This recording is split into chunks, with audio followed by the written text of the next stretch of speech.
The summer break had started, and I was going home alone from Paddington to Upperton. I was old enough to travel alone, as I was 14, but I had never done this trip alone before. There was only one change, and at Upperton, a pony cart would be waiting for me. It was all pretty easy, and I felt happy about being on my own as my cab stopped at Paddington. But then things got hard. There was a big, loud crowd leaving for holidays too. The cab driver asked for twice the usual fare.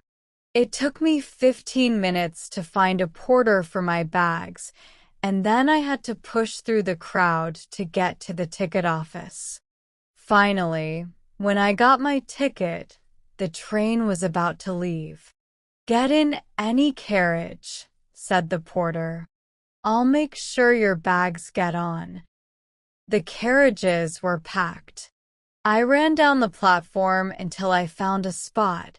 Then I opened the door and sat down quickly as the train left the station. I looked around for some kindness after almost missing the train, but the other passengers seemed unfriendly. They looked at me like I didn't belong and talked amongst themselves, so I just sat quietly in my seat and thought about my upcoming holiday. I was so lost in my thoughts that I didn't even notice the stations we passed. I was imagining the fun I'd have riding the pony when suddenly the train stopped and someone shouted, "Everyone out!" "Where are we?" I asked, feeling confused. "At Low Ford," answered one of the passengers.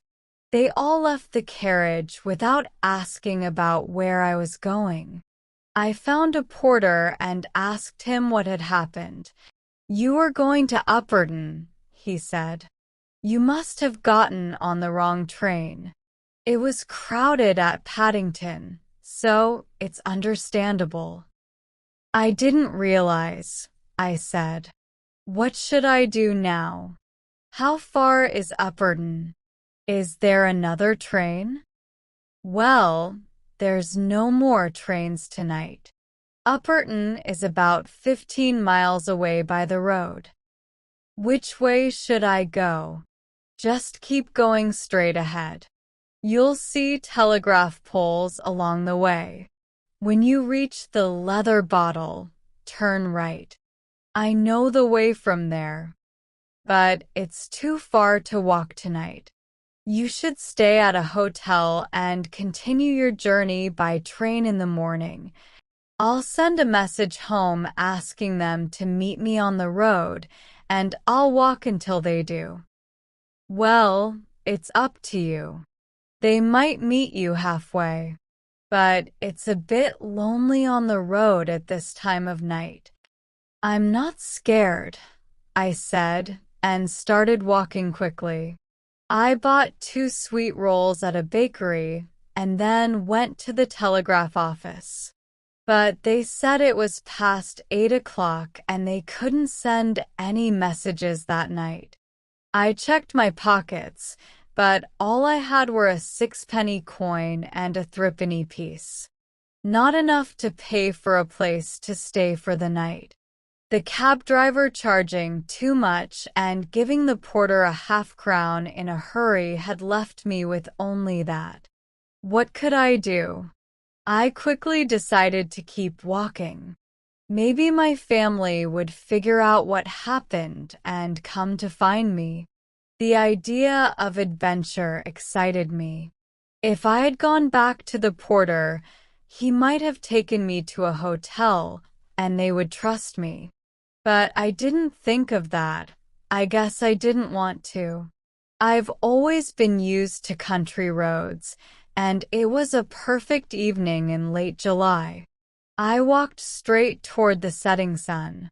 The sky was clear, with pale yellow, pink, and green colors as the sun disappeared behind the hills covered with beech trees, which stood between me and home.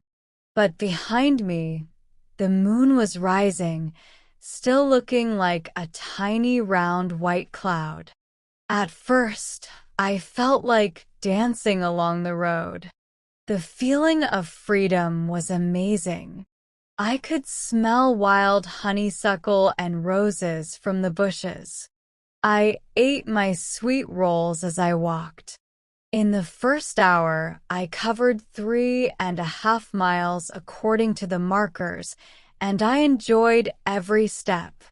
I bet they'll be surprised when I show up, I thought.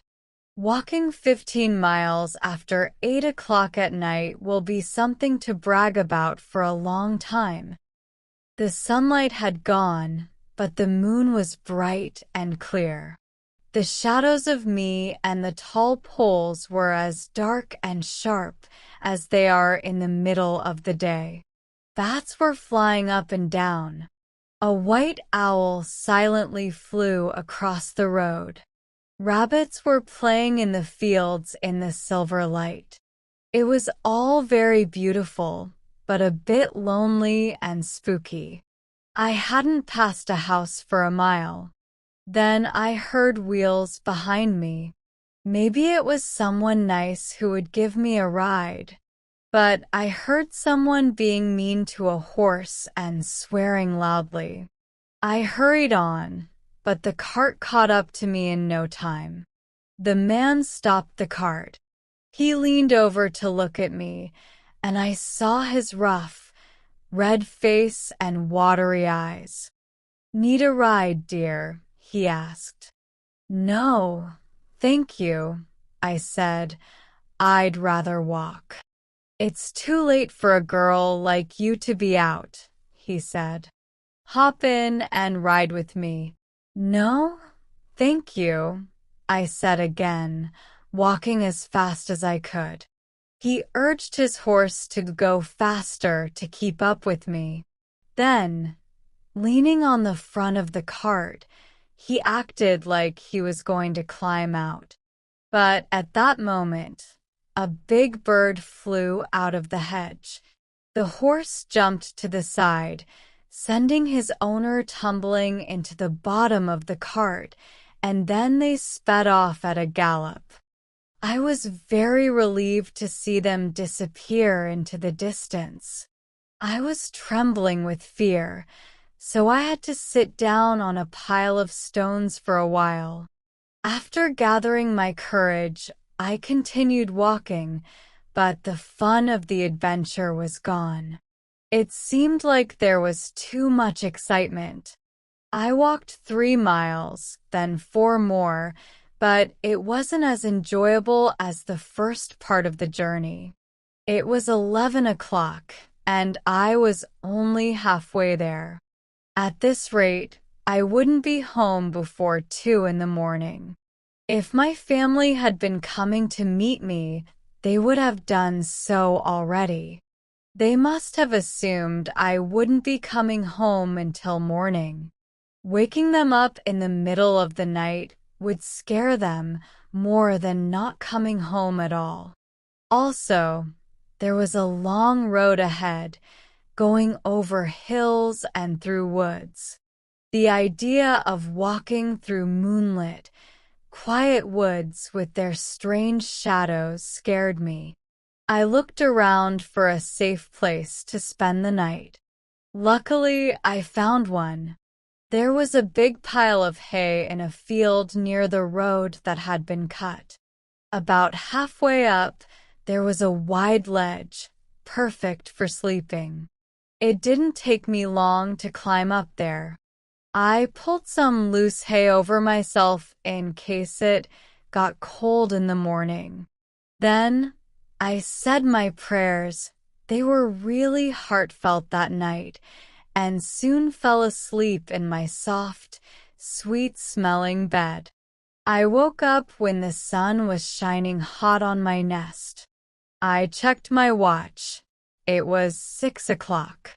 Thrushes and blackbirds were singing loudly, swallows were flying around, and up high in the sky, a lark was hovering above me, singing its morning song. I knelt there on the hay pile and sent my thanks up to the sky along with the lark song. I had never felt so grateful as I did that sunny morning. The dangers of the night were behind me, and a beautiful new day lay ahead, with only 7.5 miles left to reach home. Though I was very hungry, I continued on my way. Soon, I came across a cottage where the woman was up making breakfast for her husband. She kindly offered me as much bread and butter as I wanted, along with a cup of tea. I didn't mind that the bread was thick or the butter wasn't top-notch, or even that the tea had no milk. I was just grateful for the food. When the woman heard my story, she felt sorry for me and wished I had come to her house earlier to sleep. But I didn't regret spending the night on the road. I wouldn't have traded that experience for anything. I gave her a 6 pence as a thank you.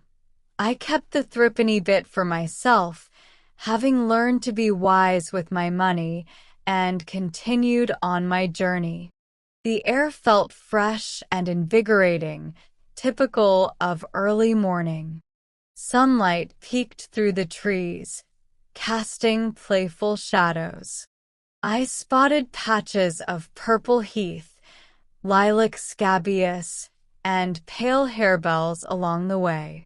Some ferns were starting to turn yellow, a sign that autumn was on its way. In a small corner, I found a delightful patch of wild strawberries. My heart felt light, and I wondered if other travelers ever felt as joyful as I did on summer mornings after sleeping outdoors. I got home around 9 o'clock, and there was a lot of excitement. Everyone was calling out, "Here's Muriel." "Where did you come from, Muriel? What happened last night? We were so worried." They said there was a big crowd at Paddington, and they thought I missed the train. They assumed I'd go back to Miss Black's place. They said I should have sent a message. It took a long time to convince them that I spent the night outside and slept in a hayrick. Mom was almost mad at me, and Dad said if I ever got stuck like that again, I should go to a good hotel and ask for help. He promised to make sure none of his kids ever got stuck like that again.